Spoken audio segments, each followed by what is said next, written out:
Hey guys, Rebecca from Horion here. I just want to take you through some features of Horion's interactive flat panel and show you how to use it. Now let's take a look at the voting function. During a conference, if we need to vote or score, we can easily open the vote kit in the sidebar.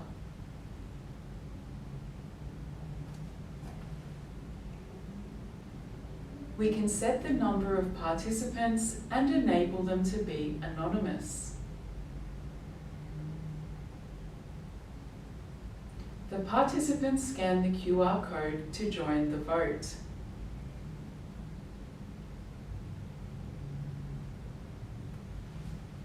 At the end of the vote, we can generate and display the results with one simple click.